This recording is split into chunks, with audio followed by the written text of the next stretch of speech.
Olá, o programa Academia de hoje tem a honra de receber a ministra do Tribunal Superior do Trabalho, Maria Cristina Peduzzi, que expõe para a gente a sua dissertação. O tema é o princípio da dignidade na perspectiva do direito como integridade.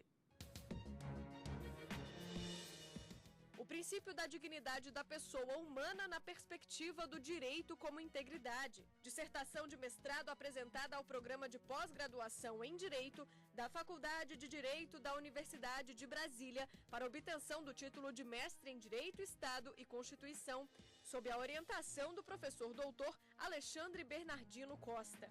E para debater esse tema com a gente, estão aqui o mestre em Direito, Estado e Constituição, Fábio Portela, e a também mestre em Direito, Estado e Constituição, Lara Parreira.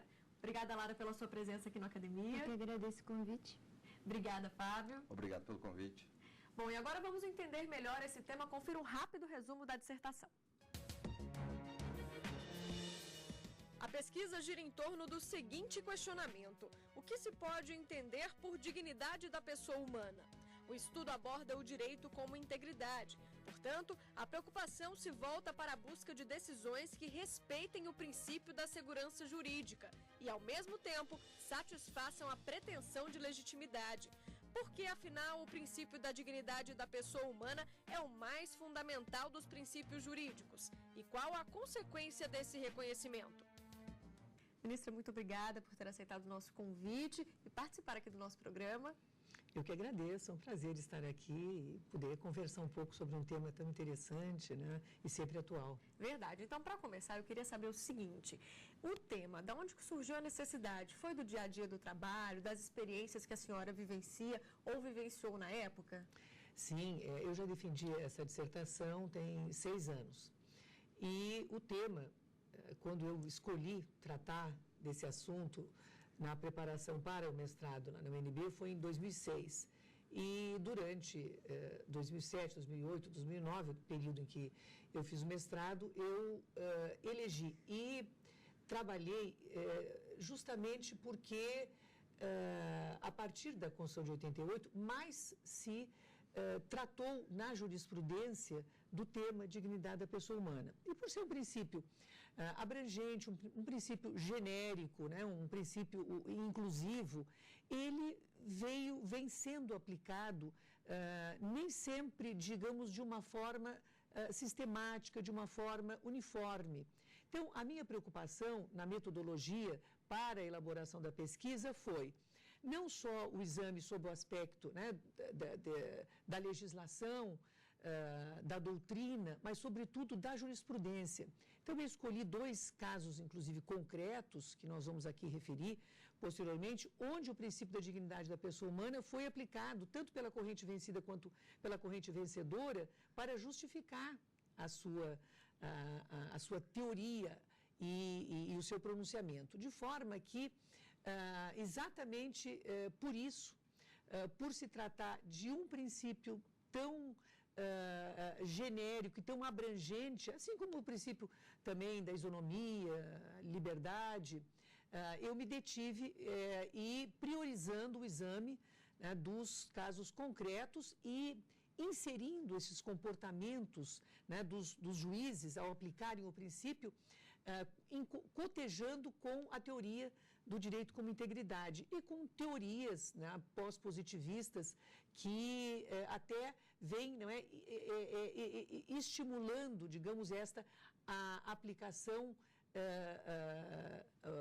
que é o contrário do minimalismo. Ela é muito abrangente e pode até conduzir ao ativismo. Então, esta realmente foi a preocupação, analisar a aplicação do princípio no âmbito da decisão judicial. Só para o pessoal de casa entender melhor, quais seriam esses casos práticos que a gente está comentando aqui? Bom, vou lhe dar um exemplo. Quando, em casos que se chamam hard cases, são casos difíceis, onde não existe uma regra jurídica, digamos, que seja facilmente, né, invocada para justificar, né, a aplicação do direito, em casos onde há lacunas, porque a vida ela é mais célere, mais dinâmica do que o direito, e ele vai regulando muitas vezes fatos que já ocorreram, então ele vai positivar. Então, nesses casos onde há uma lacuna normativa, os juízes invocam os princípios, porque os princípios têm natureza deontológica.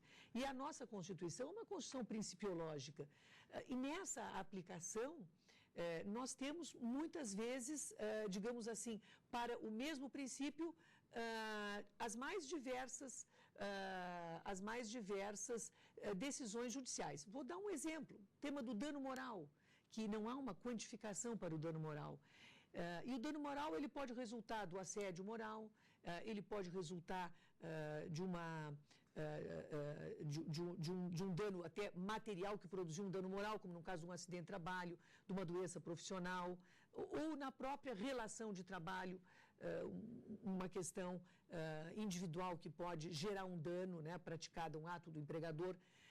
E o que nós temos observado? Uma disparidade enorme, em especial no primeiro grau de jurisdição, de valores a esse título atribuídos para ressarcir, não é, o dano ao empregado ou mesmo ao consumidor, que isso não é privativo da Justiça do Trabalho, né?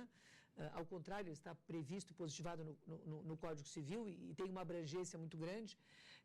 Então, nós sentimos, digamos, esta falta de, muitas vezes, não diria coerência, mas uma falta de parâmetros que, até em nome da segurança jurídica, possam nortear o cidadão que vai... Ele não sabe se por aquele dano ele vai receber 10 mil ou 100 mil.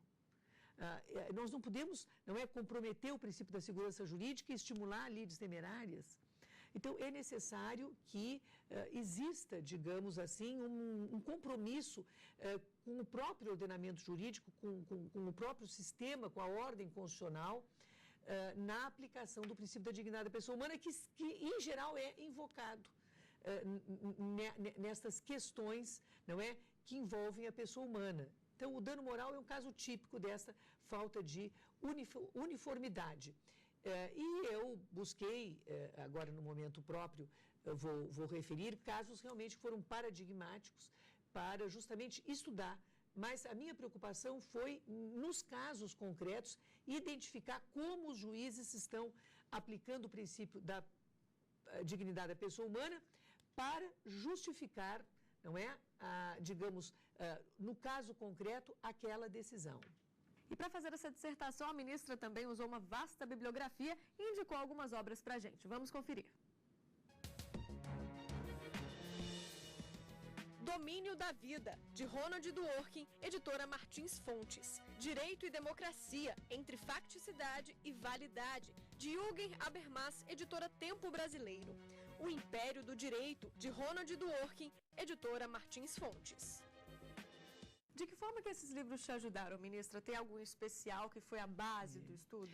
O meu marco teórico, quem norteou a pesquisa foi o filósofo e constitucionalista norte-americano, falecido há poucos anos, Ronald Dworkin. E consultei, claro, vários livros de Dworkin, em especial, eu diria que o Império do Direito. Porque o Império do Direito, quer dizer, é o próprio livro que ele é muito conhecido, né, levando os direitos a sério, que eu digo que foi o primeiro que gerou, sobre a mesma matéria, o Império do Direito, que, na verdade, Dworkin ali estabelece e estuda e propõe uma teoria da jurisdição, né, como que os juízes devem interpretar. Então, é um tratado de hermenêutica e de aplicação do direito, visando, né, justamente a jurisdição, o aperfeiçoamento da jurisdição. Então, este realmente foi meu livro de cabeceira. E é muito importante assinalar que a teoria da integridade, por ele concebida e muito bem expressa no domínio do direito, ela pode ser, digamos assim, facilmente explicada para o nosso ouvinte com dois exemplos. Ele cria, no seu livro, um juiz ideal, que é o juiz Hércules. É um juiz que conhece toda a legislação, todos os precedentes, porque é norte-americano lá, teoria do precedente, e conhece toda a doutrina, e conhece, sobretudo, a história da comunidade, a história política da comunidade, a história institucional. Então, esse juiz, ele tem condições de dar a decisão certa, e nos hard cases, nas omissões legislativas, onde é necessário justamente que o juiz exercite essa atividade hermenêutica. Para aplicar o direito, ele tem que ter este cabedal todo de conhecimentos. E por isso ele diz qual é o compromisso que ele tem. É com a ordem constitucional, com os princípios constitucionais. O juiz, ele vai reconstruir o direito, mas ele vai fazê-los abstraindo e não utilizando argumentos de princípio, argumentos de política. Quais são os argumentos de política? São aqueles das mais diversas naturezas, econômicos, financeiros, religiosos, enfim, ideológicos. O juiz não pode, não deve, diz ele, usar esses argumentos de política que vão, muitas vezes, comprometer a isenção e vão criar um subjetivismo. Ele tem o compromisso institucional com a ordem constitucional e com os argumentos de princípios, assim com os princípios constitucionais, considerando, digamos, esse perfil de juiz, que também no livro ele complementa com a figura do chamado romance em cadeia. Então, o romance em cadeia, cada capítulo é escrito por um autor diferente. Mas quando fica pronto o romance, quem ler o romance vai pensar e vai acreditar que só uma pessoa escreveu. Por quê? Porque existe um compromisso deontológico, né? É o dever ser, é aquele comprometimento com a racionalidade e não com a segurança jurídica. Então, ele preconiza sempre a observância da justiça, do ideal de justiça, invocando, né, a igual consideração e respeito que todos devem ter por parte do Estado, por parte dos particulares, enfim, todo ser humano, ele deve ele merecer de todos, não só da ordem jurídica, mas das pessoas e do próprio Estado, este respeito e essa consideração. No domínio da vida, ele examina, porque eu examinei aqui duas decisões do Supremo no livro, que eu considero as mais importantes, né, dos últimos tempos, que foi o tema da antecipação terapêutica do anencéfalo e a utilização para pesquisas com células-troncos dos embriões, e justamente o tema tratado no domínio da vida é justamente esse, o tema do aborto, que não é o caso, mas é perfeito a ligação do domínio da vida, onde se trata do direito da vida e se trata do aborto, e se trata, inclusive, de como a questão foi tratada nos mais diversos precedentes, né, pela Corte Suprema norte-americana, e foi uma luva para aqui. E Habermas, que sempre é importante, né, em todos os estudos, como eu tratei do princípio da dignidade da pessoa humana, considerando os paradigmas, primeiro do Estado de Direito, depois do Estado Social de Direito, depois do Estado Democrático de Direito, nessas transições é fundamental, né, o livro citado, né, entre faticidade e validade, de Habermas, que no paradigma do Estado Democrático de Direito posiciona, né, tratando do agir comunicativo, de forma realmente ímpar e absolutamente, né, importante citá-lo nesse tema do contexto do princípio da dignidade da pessoa humana no Estado Democrático de Direito, que é, digamos assim, o de lege lata do nosso... Quer dizer, foi onde nós mais nos detivemos, né, no estudo feito nessa dissertação de mestrado. Ministra, obrigada pelas explicações. Te peço agora, então, um minutinho, a gente vai para um rápido intervalo. No próximo bloco, vamos debater a dissertação de hoje aqui no Academia. Não saia daí.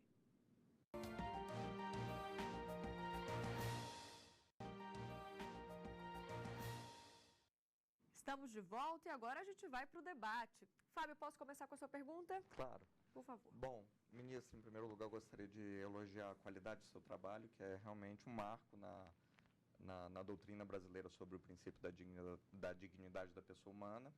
E a pergunta que eu gostaria de fazer é um pouco crítica em relação ao trabalho, porque tem a ver com o marco teórico adotado, que é o direito como integridade, e que nos últimos anos, especialmente a partir do fim da década de 90, tem sofrido algumas críticas por autores como Cass Sunstein, da Universidade de Harvard, e Jeremy Waldron, da New York University. O que a senhora teria a dizer sobre essas críticas e como ela afetaria a sua percepção sobre o princípio da integridade de Dworkin? Muito obrigado pela pergunta. Aqui o professor Fábio está voltando de Harvard, onde fez já parte do seu doutorado. E eu realmente estou encantada com este debate que se formou e com esta, digamos, corrente que hoje desponta no sentido da crítica aos pós-positivistas. Mas por quê? Porque uma crítica, na verdade, não é um pós-positivismo, são as consequências que a adoção da doutrina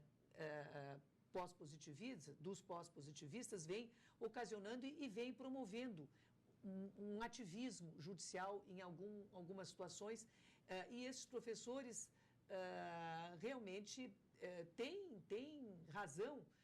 Quem sou eu para avaliar isso, mas eu endosso plenamente algumas das ponderações que são feitas. Então, vejam, nós não temos muito tempo, mas o professor Cass System, o que é que ele diz? Ele diz que o juiz tem caso concreto para decidir. E se ele for aplicar a teoria da integridade, esse juiz Hércules, que é um juiz perfeito, romance em cadeia, nós não teríamos muitas vezes condições de dar vencimento ao trabalho que temos.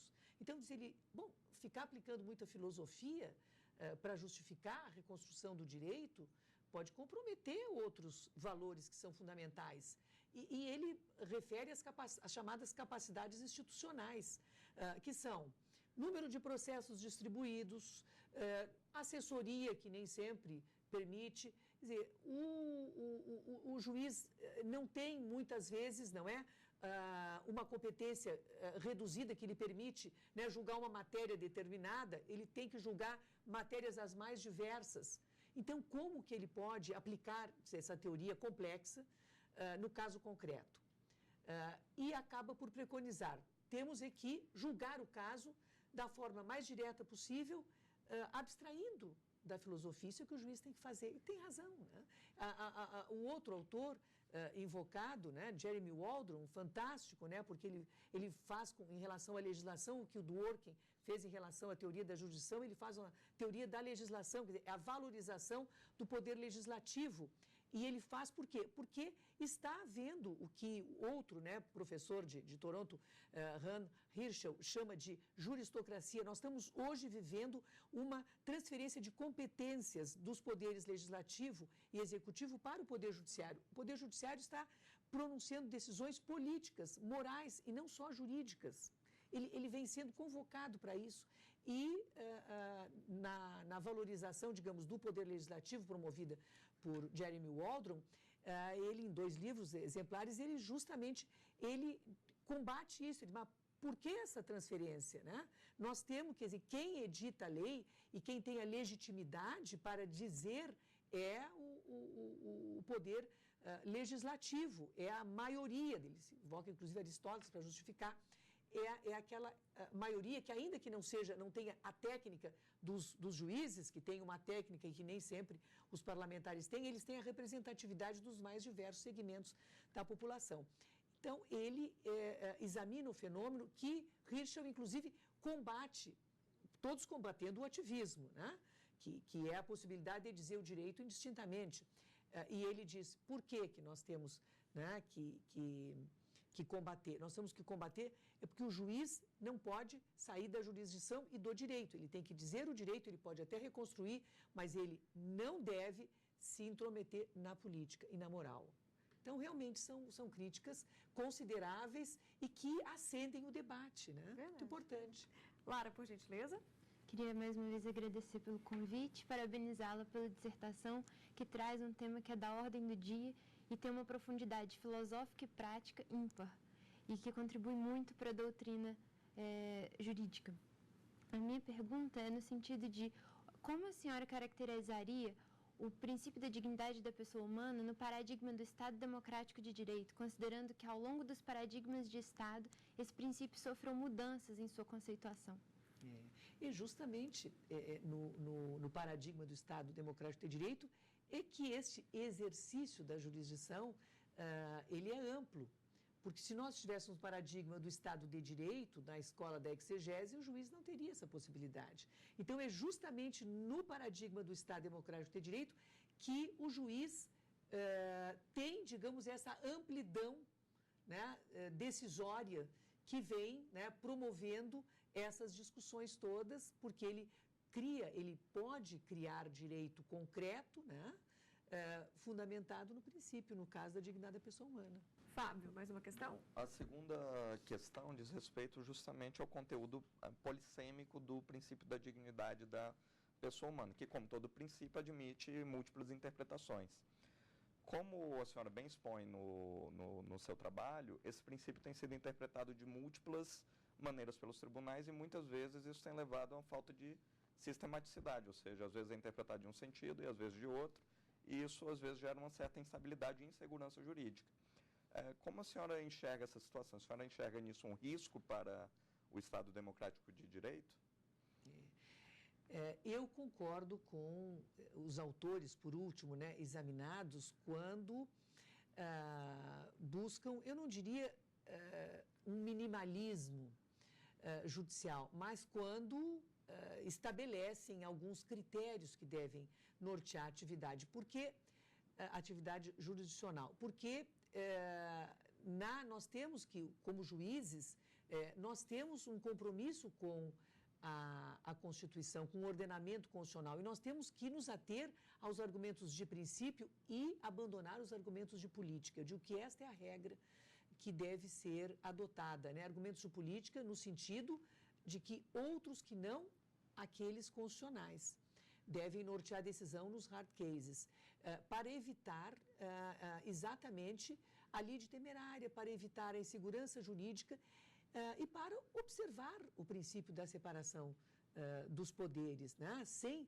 transferência, quer por uma razão, quer por outra, como o poder legislativo se abster ou executivo de tomar uma decisão para não ter um desgaste político e transferir para o judiciário, porque o que está acontecendo é que o judiciário está sendo convocado a decidir questões de natureza política ou, né, ou de natureza moral. Temos o caso do aborto, caso do casamento homoafetivo, temos o caso que nós aqui referimos, filiação partidária, financiamento público de campanhas. Então, o Poder Judiciário está sendo, né, convocado.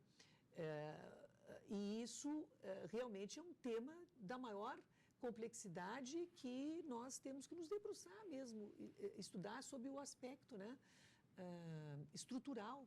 É um tema realmente relevante. Ara? Ministra, a senhora adota como marco teórico o direito como integridade na concepção de Ronald Dworkin. Como a senhora caracteriza a integridade no direito em um ordenamento que tem o constitucionalismo como primado? Veja, isso é fantástico, porque as dificuldades todas que aqui apontamos e que justificam este, digamos, estudo até visando a prática, né, da aplicação do direito, ele não compromete a estrutura, não compromete o sentido do princípio, né, constitucional e a sua importância.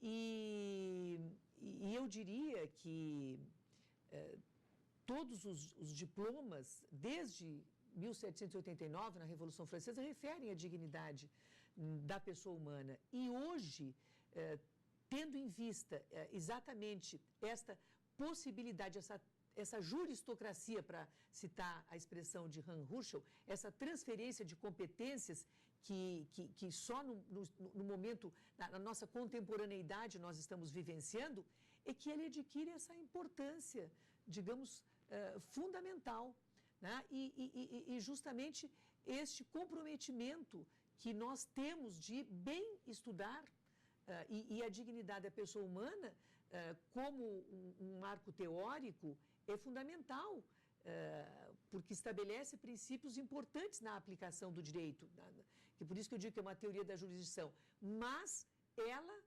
nessa aplicação, por ser muito filosófica, ela também traz dificuldades que são apontadas, né, por esses autores contemporâneos. Então, é um sistema complexo que não se esgota, não é? A gente poderia ficar falando. E poderíamos aqui sempre, não é, estudar e compreender, porque são fenômenos que são